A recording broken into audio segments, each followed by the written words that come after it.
So let's get started. Hi everyone, welcome to today's session. Over the past weeks, we built a foundation in quantum error correction, including different quantum codes and decodings, and also what defines a good quantum code. So now we take the knowledge and put it into work in some practical settings. So today's session is quantum fault tolerance. That is how we can prevent even a single error from spreading and crashing our entire computation. So, Kishor will talk about more details on like concatenated codes and threshold theorem. So let me hand it over to Kishor. Yeah, get Yeah, yeah, started. yeah. Okay. Thanks, Jen. So yeah, let's go through quantum fault tolerance.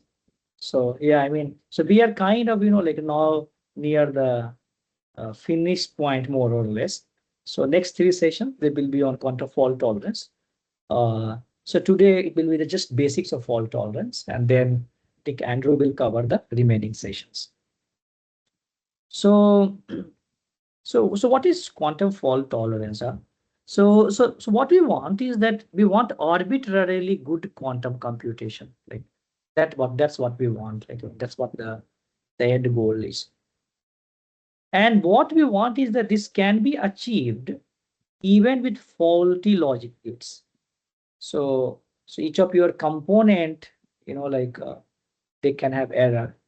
And even in that scenario, what we want is that the computation is, like nice, like it's arbitrarily good quantum computation. Provided, obviously there has to be some assumption that the error probability per gate is below a certain constant threshold.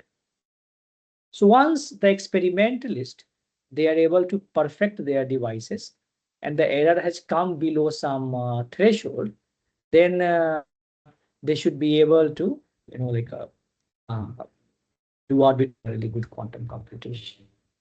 So that's where we want to go. So what are the fundamental issues with, like this vision, that we want? So suppose we are given, like this particular circuit. So this is the circuit that we have been given. This is a circuit that prepares the Bell state. Like you start with 2 0 and then hard mod and then C naught, and it gives you the state 0 0 plus 1 1 by root 2. So this is the state that gets prepared. Now let's say if each component of this circuit, so how many components it has? One component, two component, three component, four component, five component, and six components. So this circuit has a total of six components. Components. Six components. Now let's say if each component of the circuit fails with probability at most p. So it does the job that it is supposed to do with some probability, but let's say fails with probability at most p. So with probability 1 minus p, it does what is expected out of it. Then the error at the output is given by what is the probability that, um, what is the probability that uh, uh, so the probability that all of them succeed is this. So the probability of failure will be 1 minus probability of all of them succeed. Because even if one of them fail, then the output will have error. So the failure probability for the entire component will be 1 minus success probability for the entire component. And a very simple calculation you can do is that, let's say if this succeeds with 1 minus p, this succeeds with 1 minus p, this with 1 minus p, this with 1 minus p, this with 1 minus p, and this with 1 minus p, then the error will be 1 minus the success for all of them. And that is 1 minus 1 plus 6p plus order p squared. So that basically goes like order p.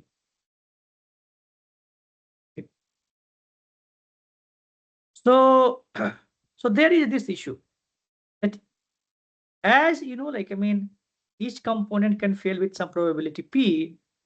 Uh, uh, it can your your your circuit will have some error that will scale linearly with p. and that is bad. I mean, because then once you have like constant number of such components, you are done. Like, no, there won't be any signal or something. Like, let's say this order p is some constant times p, right? And let's say if p is like 1 by c, then it's like c into 1 by c, that's 1. Yeah. So the error at the output probability, that is basically 1. So that's a sad news. So you don't want that to happen. Okay. So I hope everybody can appreciate this thing, that even with this well state preparation case, uh, we see that errors are bad, and that will not help you get arbitrarily good quantum computation. And this is also the issue with like the current quantum computers that we have. We can't do arbitrarily good quantum computation because there is error. The error is building up and it's corrupting your output altogether. Okay. So what you would like to do? So we develop things like quantum error correcting codes. So you will take this code and wrap it around each of this component. And your goal would be to protect the computation, even if individual components, let's say, fail with some probability. So this is the circuit that we have, that we want to prepare. And let's say the code that we use is 7-qubit Eastin code. So you will take this circuit and you can transform into like some giant circuit. But you don't want it to be too large also. We will talk about how large is okay. And people actually want it to be as small as possible. So you see, there are like this comes 0, 0, hard mod, C naught, C naught, C naught. So now what you do is that you take 1 0 and you encode it into 7 zeros. So that's what your Eastin code does. 1 0 goes into 7 0. Often you represent it by this kind of a register. Like there are many registers, then you just represent it this kind of notation. Like there will be some wire going and then you like cut. Sometimes it's implicit, but here you yeah, 0 tensors. And then like through this process, basically what you do is that you start with this, implement the code, and you fault tolerantly prepare 0 logical. What all this thing mean? Maybe I will not cover everything and so on, but yeah, like let's get there. And obviously, like things, some more detail, maybe Andrew will cover later. But let's see. You need to do fault tolerant preparation of this 0 that needs to be prepared. Once you are prepared, it's not that I'm not doing anything here, so nothing will happen, and the noise is there saying, oh, you did not do any component, so I will be very kind to you. That's not the case. Noise can cause problems, so you have to error correct even when you are not doing anything. Then you implement harder mod, and then you again error correct. Here you just did identity, but still you have to do error correct, because implementing identity gate is also tricky in the presence of noise. You want to implement identity, but the noise wants to implement their channel. So you need to take it. Then you need to do fault tolerant C naught, then fault tolerant error correct again, then fault tolerant measure, fault tolerant measure. So you see, that's how this simple circuit translates into. And this is when we are using 7-qubit Eastin code. You can have different schemes, and different schemes will take your circuit and transform it into some other circuit. Okay. So I hope you can appreciate this thing, that basically fault tolerance is a kind of a scheme which is kind of a mapping uh, which gives you tolerance against faults. Like that's what fault tolerance is. So what we want is that if each component fails with probability at most p, then we want the output error to be go order p square. So this is good. If we can do that, then that's good. So through error correction and so on, through many of these error correction schemes, we can if we can bring it from p to p square, then that will be nice. And then we can bring it to p4 and so on. Like if we can do this, then life is good and nice. Okay. but there are some challenges. You can do error correction and you can say that, you can kill the dominant error and maybe you can bring it down to order p square. But, like just doing error correction periodically is not sufficient, to prevent the buildup of errors. Even if it is applied after every encoded gate. After every gate, for example, we did this fault-tolerant error correct, fault-tolerant error correct, fault-tolerant error correct. So we did this preparation, fault-tolerant error correct. Fault-tolerant third mod, fault-tolerant error correct. Fault-tolerant C node, then again fault-tolerant error correct. But the quantum world is very notorious. For example, the encoded gates themselves can cause errors to propagate. So let's say here you have some error. After C naught, one error become two errors. That can happen. Because what you are doing here depends on the state of the the control register.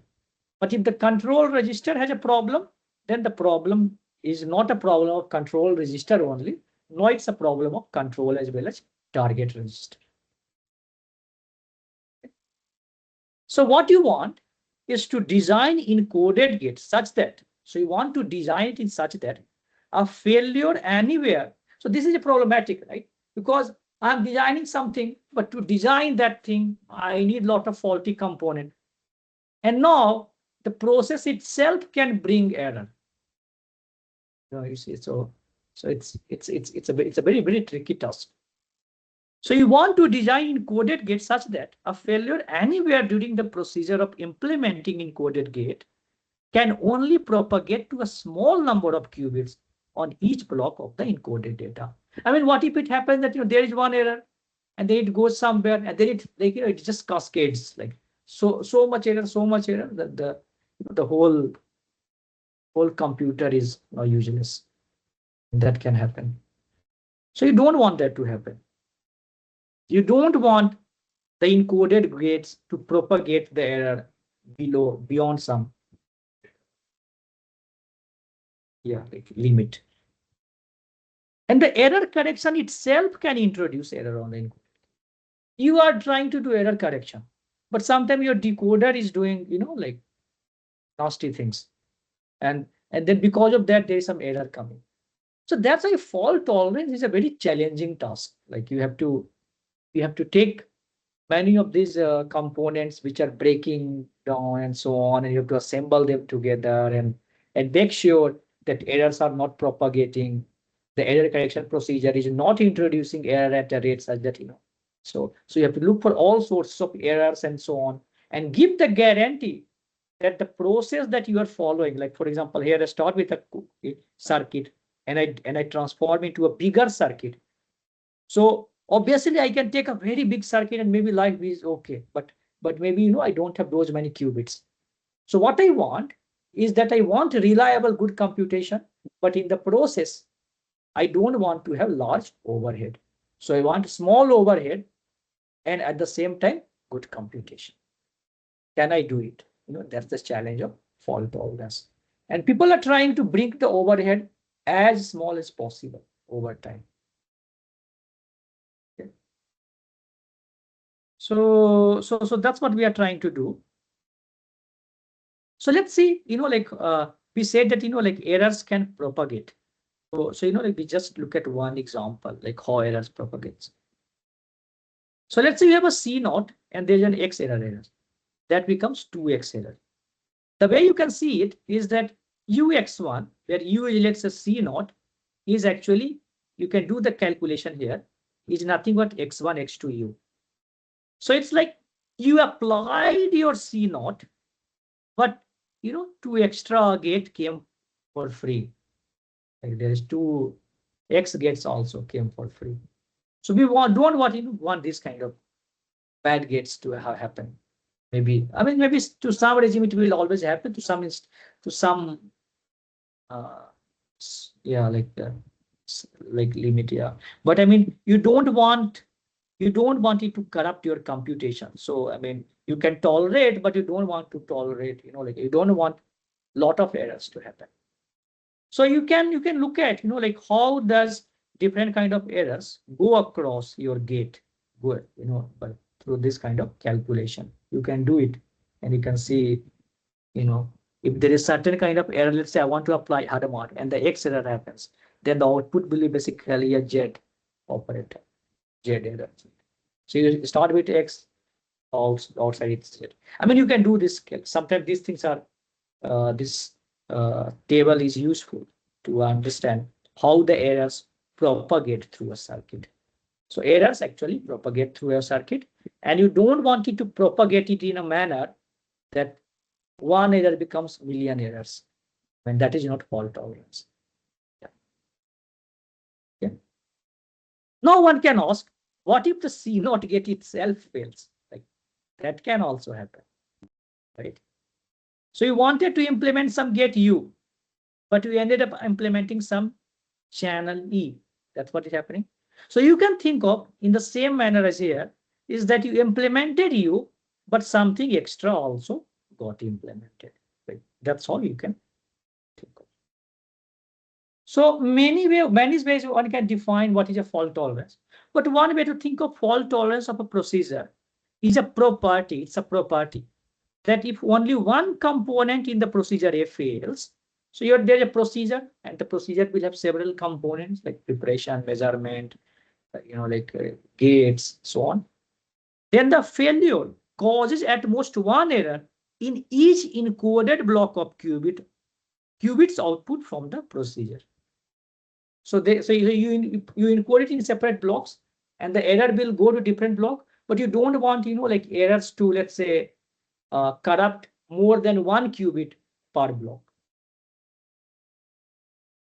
So every qubit will be encoded into a, let's say here, if you look at, I started with 0 and I transformed into a block of qubits, like 7 qubits together. This 0 became 7 qubits together. Now, if there is an error here, then that error should affect maximum 1 qubit here and maximum 1 qubit in this block. It should not happen that more than 1 qubits are affected. This can be one definition of a fault tolerance, quantum fault tolerance. One way you can ensure quantum fault tolerance, or maybe it's a definition. Yeah, I'm not sure whether this is the definition one would finally want to have, and people are still thinking about this question.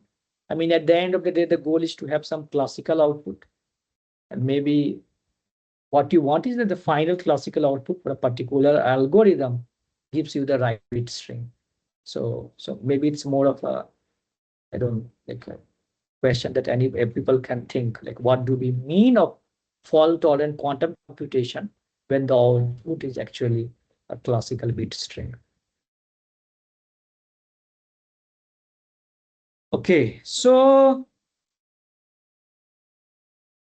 you want to, let's say, implement some gate like C naught or whatever or something, and it should do the task of regular C naught. So for example, let's say your Z is encoded as, let's say, in your 7QST code like this, X is encoded like this. So similarly, the relation between Z and X, that is with respect to C naught, that has to be preserved. I mean, that's what you definitely want. Yeah. So let's let's try to see that. Suppose I start with a particular the code, and that code helped me suppress error. So initially, let's say the error was P, but what happened that for a particular code, I managed to bring the error for the component. So earlier we start with per component error P, we got order P error. And if you remember the very first slide, we said that, let's say, if the circuit fails probability at most P, then the error at the output is order P. But let's say, for different codes, one can do the analysis. And let's say you start with P, but let's say we bring it down to some CP square. So it's order P square. Then basically you can say that I am in bed and I have benefit, it's good for me only if the original error P is like greater than CP square. Because maybe P is greater than P square. And that holds because P is between 0 and 1. So P is greater than equal to P square, right? Yeah. But CP squared can be more than P. So basically, what you want is that P should be greater than CP squared. And this says that P should be less than 1 by C. So you can do this analysis for different kind of codes. And for the Steen code, this C is,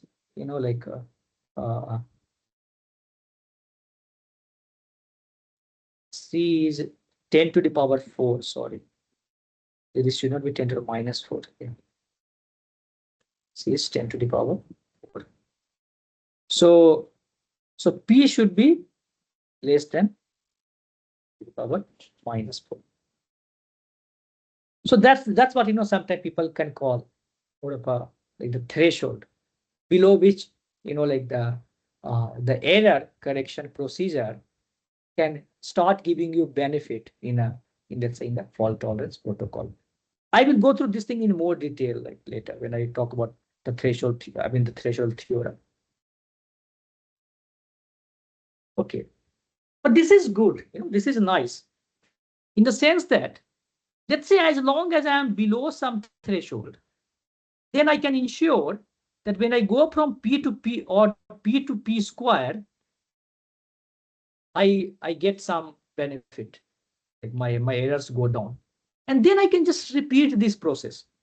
So I can do first level of encoding, and then I can take my logical qubit and do second level of encoding. And this is called a two-level concatenated code. So at the second level, my logical qubits basically from the first level act as physical qubit. And I can further suppress it. So let's say C0 is the original circuit that we wish to simulate. Then we have the C1, which is first stage of encoding, C2, which is second stage of encoding, and who stops it? You keep on going doing this. Okay. So through this procedure, I can keep on bringing the error down. So at the first concatenation level, my error was P.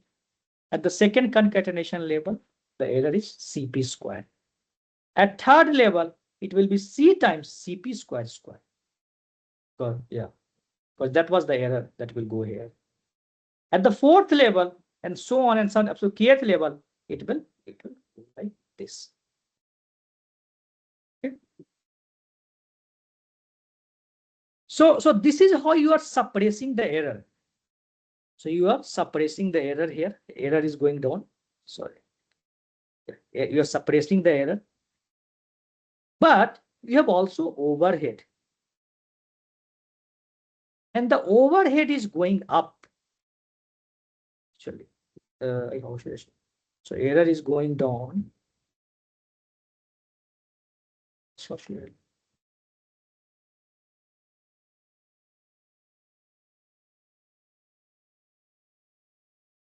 Overhead. So error basically as you go from here to here, it it decreases. Maybe I should write it. And the overhead on the other hand increases. Because you are using more component, right? To input. And actually you need it increases exponentially.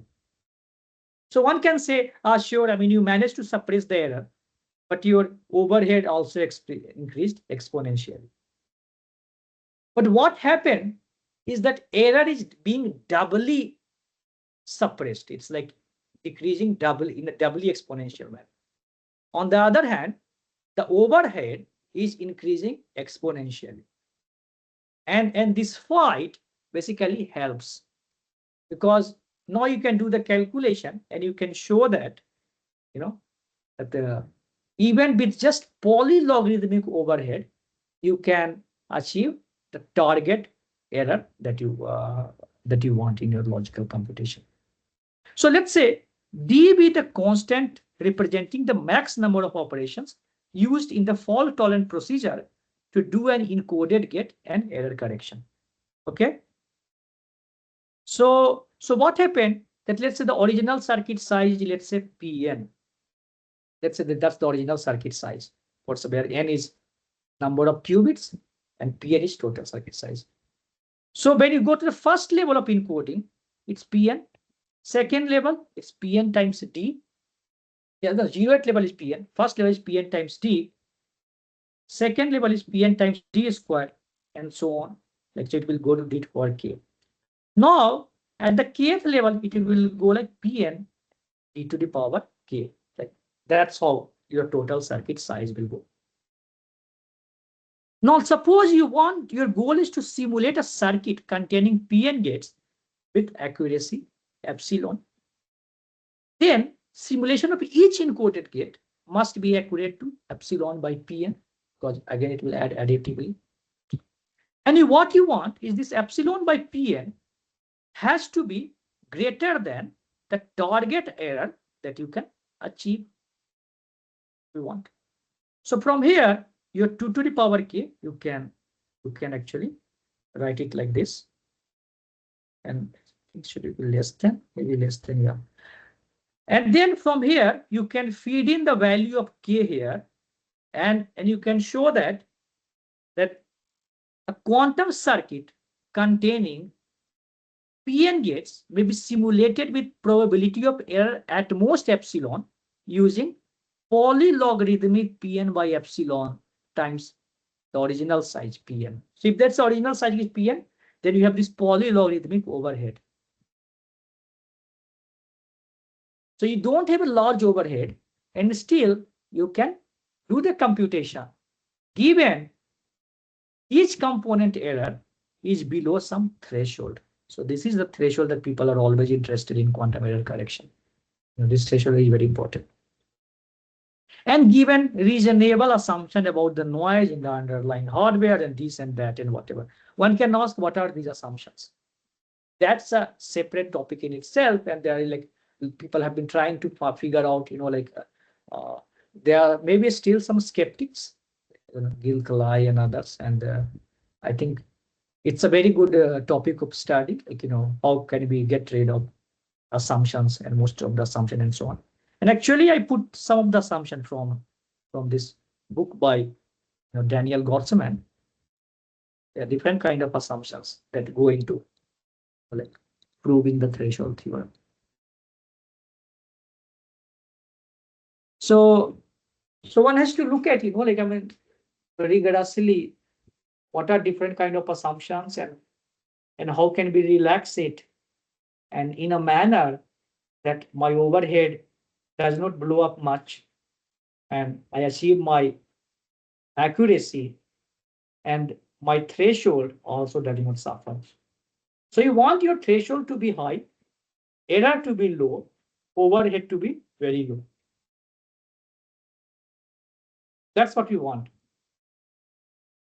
And yeah, people try to come with, the goal is to come with better and better threshold theorems. So better codes can give you better threshold, and better threshold theorem can give you better overhead. Better overhead means smaller overhead for fault-tolerant quantum computation. Okay. So I hope that makes sense. There is also very nice, like thermodynamic picture of what is happening in quantum error correction from Daniel Gottesman's book that one can look at. So what have you have? You have this quantum computer, and errors are like heat, which are making it hot. And then you take your cold auxiliary qubit, start in some 0 state, and then through error correction, you turn them hot, discard it. There is some heat is coming, disturbing it. You're transferring it to auxiliary qubit, removing it, and that's why you need fresh auxiliary qubits. So you need to prepare this 0 state, 0 state, 0 state. And in this way, you keep removing the entropy from your quantum computer. Anyway, there's a lot of study, I think, which from a thermo side, maybe one can do for threshold theorem also. Yeah, which can be a good thing. So let's see how can be, like there's one way we can implement this kind of fault tolerant logic. So one thing, let's try to see the harmonic gate. So what we wanted is that a single failure occurring anywhere in the procedure does not propagate to affect, like other qubit in the same block. And you can do that for the Hadamard for the Eastin-Knill case by, like for each of the, like, so you have the 7 registers, right? You just apply 7 Hadamards in a bitwise fashion. And this will do the task. This is good. So your logical Hadamard is just H tensor 7. So this can be fault tolerant. In general, this bitwise fashion is what is called, this thing called transversality property, which is very much sought after property. People want to have transversality. So it is a property that an encoded gate can be implemented in a bitwise fashion. This is known as the transversality property of the encoded quantum gate. So for example, let's say you want to implement fault-tolerant logical C0. So you have like 2 registers, like 2 blocks. This is one Eastin-Knill, another Eastin-Knill block, and your 2-qubit block basically the 2-qubit C0 thing basically becomes, in a bitwise fashion. You apply it like this, and now let's say there is an error here. It will affect the qubit here, and maximum 1 qubit here. So in this way, you respect the fault tolerant property. Like 1 qubit getting affected in any register through your gate does not propagate to in a block through your gate does not propagate to more than 1 register per block. Like that's what is happening here. So this satisfies the fault tolerance definition that we have been assuming. But life is not nice. There are some issues. And if you want to do transversal implementation of all universal set of gates, there is a paper in 2009 by Eastin-Knill which says that it's not possible. Universality and transversality are at odds. You can't have transversal implementation of universal set of gates. This is bad. I mean, Arthur Eckert has this very nice analogy that I often use. It's like, using a blanket. It's a poor man's blanket. You try to cover one part of your body, the other part gets exposed. So yeah, that's what I'm saying. Like, to do universal computation, maybe in a fault tolerant manner, you want to do it, let's say transversal manner, but then you do it for some gates, for other remaining gates, you cannot do it. So for all universal set of gates, if you want to do it, but there are ways to, like circumvent the Eastin-Knill theorem that one can talk about, people have discussed, and yeah, maybe Andrew will discuss some of them, but yeah, I mean, you can also get the slides and then things from internet and read it. Yeah, I mean, obviously, I believe, yeah, fault tolerance should be, I believe, more of itself a 17, 18 session series, but yeah, I don't want to go in that detail. So yeah, I mean, one can look at things like code switching and magic state distillation and what are different kind of strategies and so on. So the Eastin-Knill theorem implies that a universal set like HSC0T can't be implemented transversally. And there's a lot of nice structure and connection, and we have a paper recently where we connected with something called contextuality. So yeah, you can see, like, maybe I think security is also doing some summary of that press release. So you will see that hopefully maybe in a month or something. And there is a generalization of Eastin-Knill theorem to something called Brabby-Koenig theorem, where you can extend it to something called Clifford hierarchy, which is more of a hierarchy where the first level is the cliff level is basically, maybe this is not the right definition. Okay. Anyway, there is. I just took AI overview, but like you should not trust AI. So basically, uh, at dth level of hierarchy, at so in d dimension, you can only implement gates from dth level of hierarchy. That's what using constant depth circuit. That's what the Brabby-Koenig theorem says. Yeah, so it's a kind of a generalization of this Eastin-Knill theorem. Yeah, and I don't know whether people can come up with because Eastin-Knill theorem is bad, and maybe using dynamical codes or something. I don't know if we can somehow get beyond all this. That will be nice. Maybe something better is waiting to be like discovered.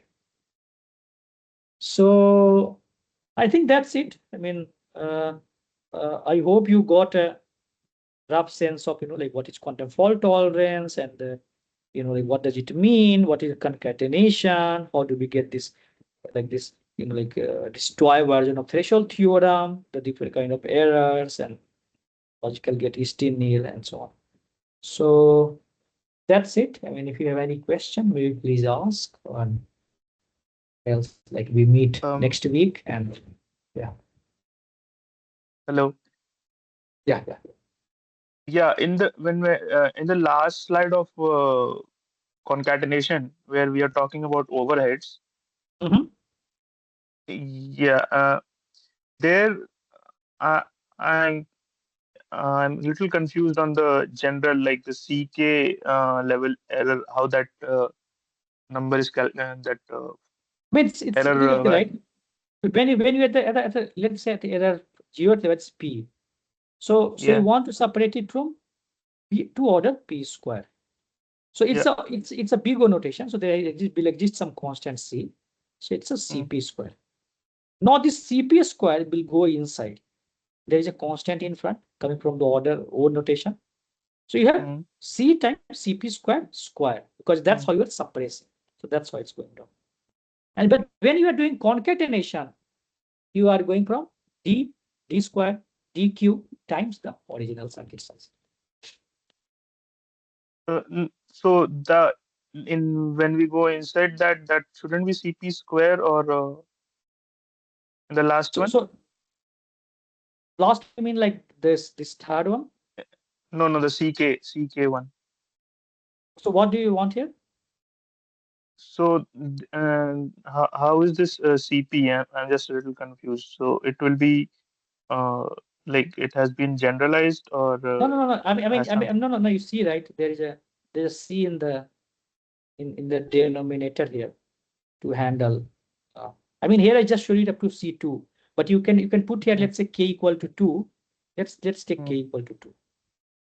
So for k equal to 2, it will be cp power 4 mm. divided by c.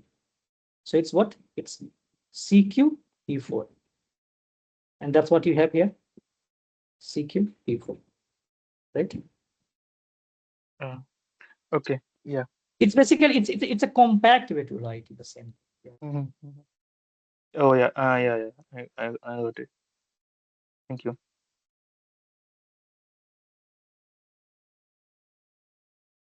Kishore, Kishore. I Oh, think sorry. there's. Oh, sorry. No, go. It's okay. I just want to mention there's one question from the chat. Okay. So the study is looking into the thermo side of QECC would be conducted by a quantum thermodynamics. Would be conducted by quantum thermodynamics. Do you have a reference to delve deeper into regarding this intersection? And how much effective would you consider its role to be in the subject? I don't know. I mean, so you're asking, if I understand correctly, you're asking how much quantum thermodynamics and quantum error correction have been common, and how can a quantum thermodynamic perspective can help you understand better quantum error correction. I mean, people have studied, like, for example, quantum refrigerator. There is a paper by Daniel Gottsman, and I think some other paper also, maybe Michael Benor or someone. Have a look at that, and there are more papers that people have studied. I mean, so, and long term, I believe it will be very nice. Not much work has been done, so yeah, I think.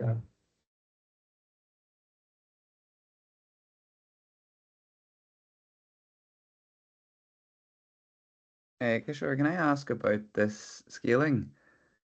What if I have an error correcting code that suppresses the error to like p cubed at the first level? What does it become at the second level? Okay. You're saying.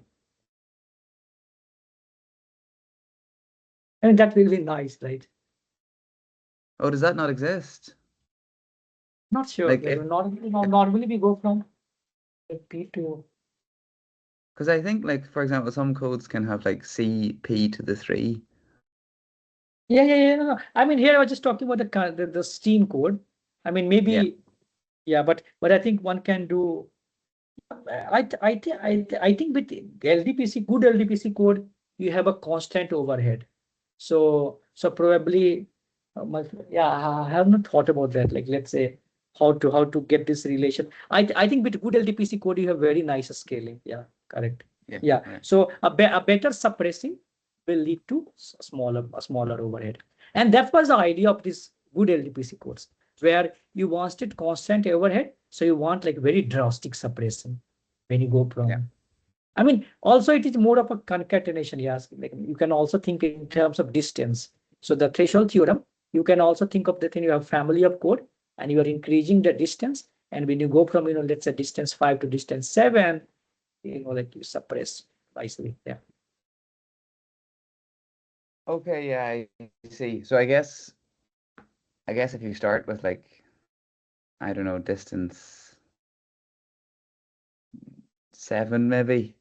So I understand here you go from distance 5 to distance 7.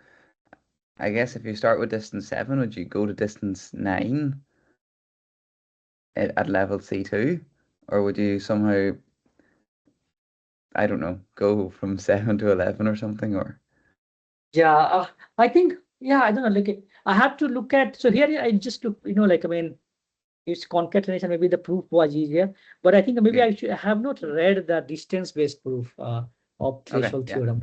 But I think there's this paper by Daniel Gottsman on like fault-tolerant quantum computation with constant overhead. So whatever is best possible, let's say, kind of, like in terms, at least in the qubit overhead, I think he discusses in that paper. So maybe we can, like look at that. Yeah, I believe that scheme doesn't use concatenation. Like you just use some LDPC code with a very good encoding rate, so you get constant space overhead. But now, like, I think like you get like a like a polylog time overhead or something like that. But yeah. okay, cool. Thanks, Andrew.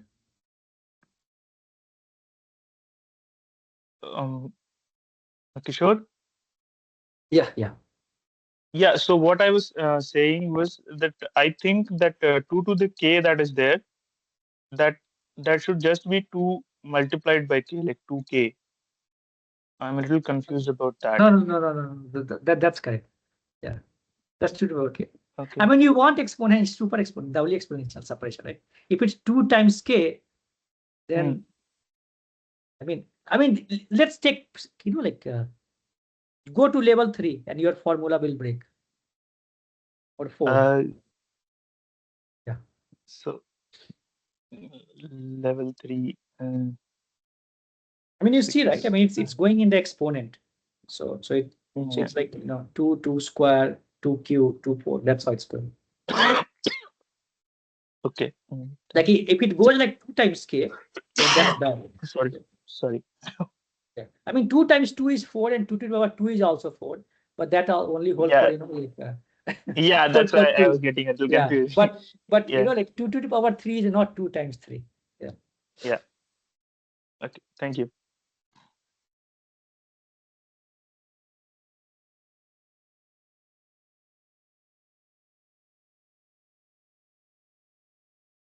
Yeah. Okay. So if there's no, oh, I think there's one more question from the chat. Oh, so also you don't have to talk about magic state distillation in the following. Right? No, I mean, I thought I will leave it to Andrew. So the question is, do I want to talk about magic state distillation? I did not talk about here, but if Andrew prefers, maybe he can talk about it. But yeah, I will leave it totally to him. Yeah. I'll think about it. Okay. So if there is no question, we'll just end here. Okay. Thank you, everyone. Thank you, Kishor. See you next week. See. Yeah. See ya.